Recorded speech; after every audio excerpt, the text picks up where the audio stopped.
चाहे लोग अलग अलग से अपना अपना अनुमान या गुणागणित लगाते होंगे, लेकिन प्रवेश शुक्ला के घर पे, प्रवेश शुक्ला के घर वाले रो रहे हैं, प्रवेश के शुक्ला के घर पे बुलडोजर चला दिया गया। आपको क्या लगता है ये कार्रवाई क्यों हुई?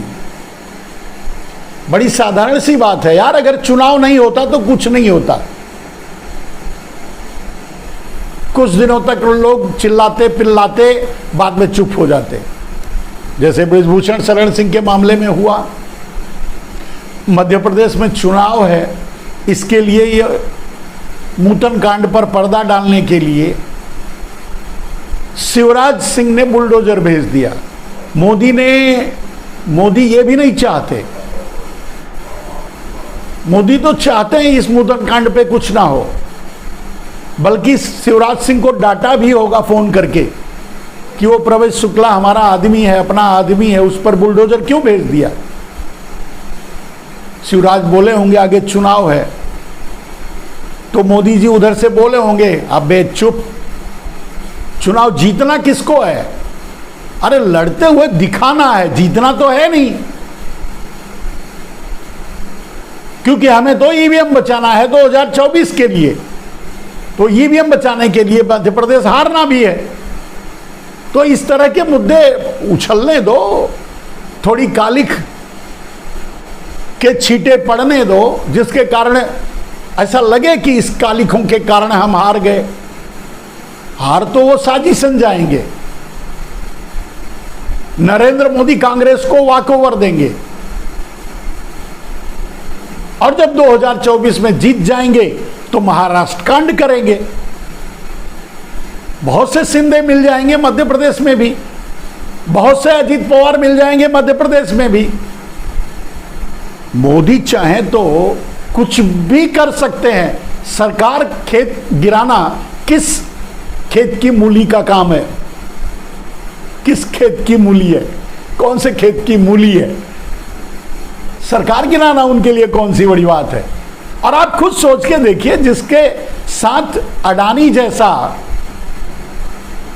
चोर खड़ा हो, डाकू खड़ा हो,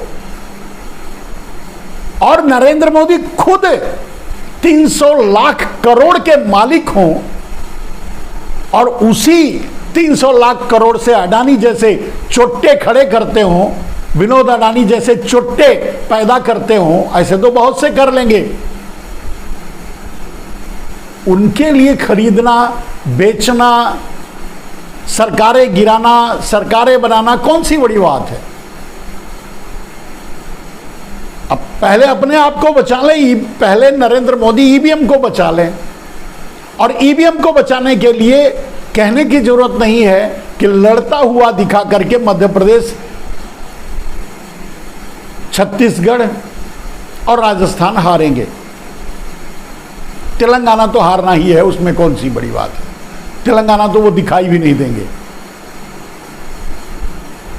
क्योंकि उन्हें पता है कि जब 2000 ईवीएम बचा रहेगा तो 2024 में प्रधानमंत्री बन जाएंगे, और जब 2024 में प्रधानमंत्री बन जाएंगे तो मैंने कहा कि जब महाराष्ट्र में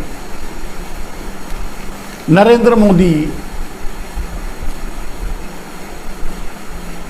शरद, अजीत पवार और शिंदे जैसे चोट्टों को मिलकर के सरकार बना सकते हैं, तो इसमें भी कोई शक नहीं कि मध्य प्रदेश में तो वैसे भी सिंधिया जैसे गद्दार बैठे हुए हैं, और सिंधिया जैसे और भी लोग होंगे। हो सकता है कांग्रेस में अभी हों, छुप करके बैठे हुए हों, किसी इंतजार में कि कल कुछ न कुछ करना है। खैर ये छोड़िए, जितने भ्रष्ट हैं, चलिए भ्रष्टाचार पे बाद में आते हैं, पहले प्रवेश शुक्ला की ही बात कर लेते हैं मेरे दोस्त। तो प्रवेश शुक्ला के घर बुलडोजर भेजना कोई आश्चर्य की बात नहीं, वो जरूरत थी शिवराज सिंह के लिए, मोदी के लिए नहीं। मोदी तो चाहते ही नहीं, मोदी तो जीतना ही नहीं है।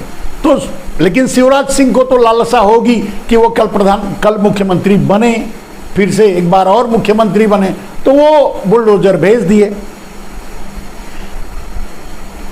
अब मैंने ये बात नहीं मेरे समझ में आती मेरे दोस्त कि जिस देश में, मतलब जिस अमृत काल में, जिस मोदी काल में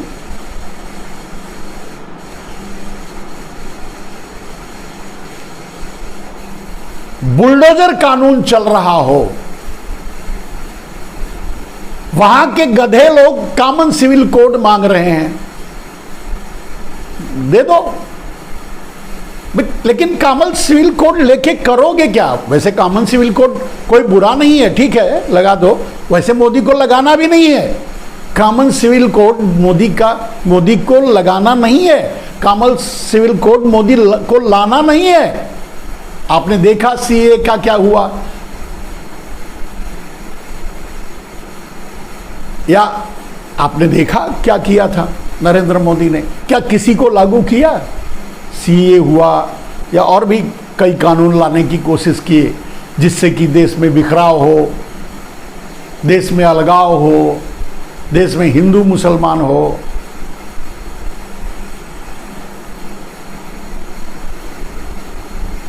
सीएए, एनआरसी या और भी बहुत से कानून आप जानते हैं,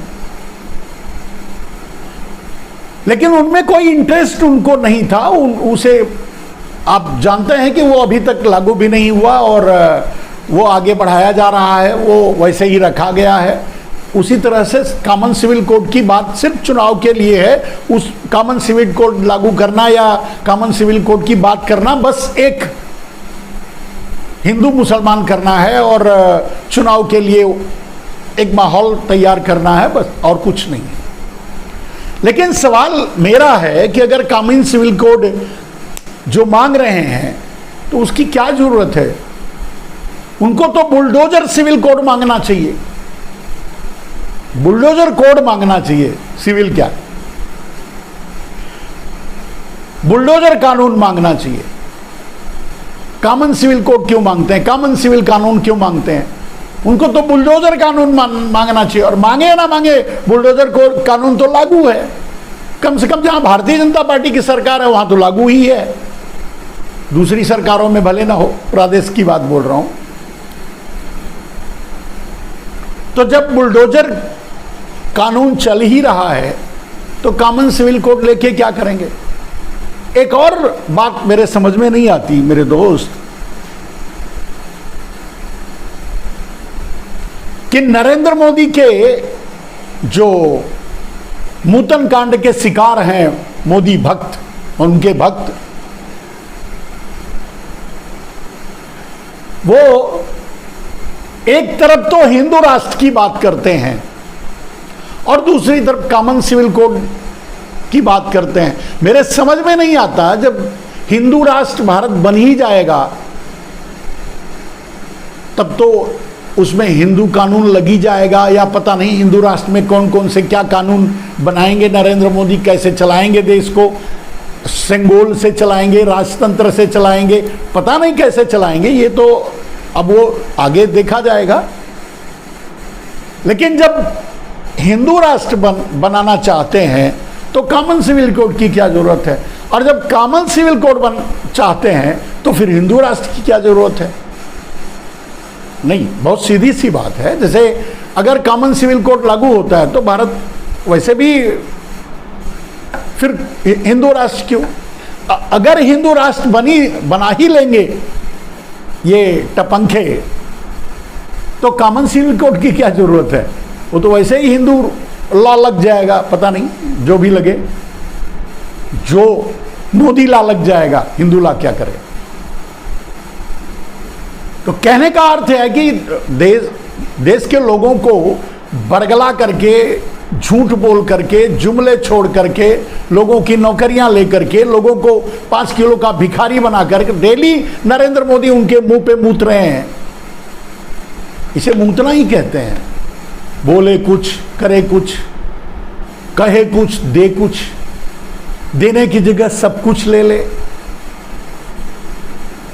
किसानों को 2 गुना कीमत की बात की, आज किसान रो रहे हैं। दोगुना तो क्या है, जो पैसे लगा रहे हैं उसका 10% भी नहीं मिल रहा है। रो रहे हैं, आत्महत्या करते किसानों की संख्या बढ़ गई है। तो ये अमृत काल है, इसमें तो सब कुछ हो रहा है। जब हो ही रहा है तो मैं नहीं समझता। और ये हो कैसे रहा है?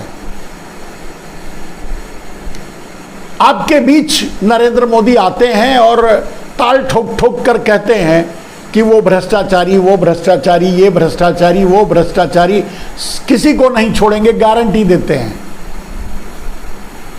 और दूसरे दिन भ्रष्टाचारियों से मिलकर सरकार बना लेते हैं।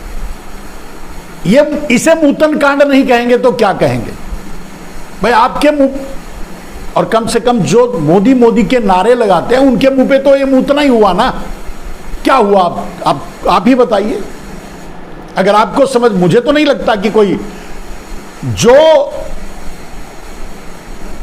प्रवेश शुक्ला ने एक दलित भाई के साथ किया उसका दंड उसे मिलना चाहिए। लेकिन जो वही कांड नरेंद्र मोदी रोज पूरे देश की जनता के साथ कर रहे हैं, उनको कौन सी सजा मिलनी चाहिए, यह भी तो तय करो। क्या नरेंद्र मोदी देश का अपमान नहीं कर रहे हैं झूठ बोलकर? क्या नरेंद्र मोदी इस देश को बेइज्जत नहीं कर रहे हैं? क्या नरेंद्र मोदी 80 करोड़ लोगों के सम्मान से खेल नहीं रहे हैं 5 किलो का अनाज देकर? क्या नरेंद्र मोदी उन किसानों से, जिन किसानों से दोगुना दाम दिलाने का वादा किया था, उनके साथ यही व्यवहार नहीं कर रहे हैं? आप बताइए, इसे क्या कहते हैं? क्या यह अपमान नहीं है?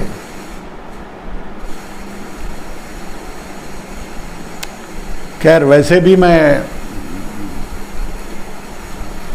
मेरा तो सवाल यह था कि भाई कॉमन सिविल कोड अगर चुनाव के लिए नरेंद्र मोदी इस्तेमाल करेंगे, माहौल बनाने के लिए, ठीक है, लेकिन मैं तो भ्रम में हूं कि कॉमन सिविल कोड चाहिए या हिंदू राष्ट्र। अब हिंदू राष्ट्र चाहिए या कॉमन सिविल, समझ में नहीं आ रहा है। हिंदू राष्ट्र के लिए कॉमन सिविल कोड की जरूरत नहीं है और कॉमन सिविल कोड के लिए फिर हिंदू राष्ट्र की जरूरत नहीं है। चाहिए क्या? या नरेंद्र मोदी आपको देना क्या चाहते हैं? आप मांग क्या रहे हैं? वो मिलेगा क्या? खैर, अब वो तो मोदी भक्त, हमें पता है कुछ नहीं मिलेगा। मोदी लोगों को छल सकते हैं, धोखा दे सकते हैं, झूठ बोल सकते हैं, मक्कारी कर सकते हैं, लोगों की नौकरियां छीन सकते हैं, देश को बर्बाद कर सकते हैं, देश को बेच सकते हैं, देश को तबाह कर सकते हैं। जो कर सकते हैं वो कर रहे हैं और उसके बाद भी लोग मोदी मोदी कर रहे हैं। मैंने कहा ना, बालासोर में मुर्दे उठ करके मोदी मोदी का नारा लगा रहे थे। और चाहो तो भेजकर देख लो, मणिपुर में लाशें पड़ी हैं, घर जले पड़े हैं, फिर भी मोदी मोदी के नारे लगेंगे। भेजकर देख लो चाहो तो, मेरी बात का भरोसा ना हो तो।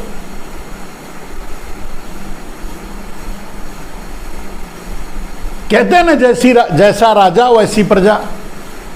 भारत ऐसा ही है, जैसा भारत है वैसा मोदी है, जैसा मोदी है वैसा भारत है।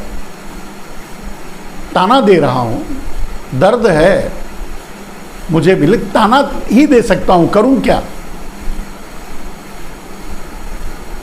मेरे लाइव पर देख लीजिए, मेरे सोशल मीडिया पर देख लीजिए।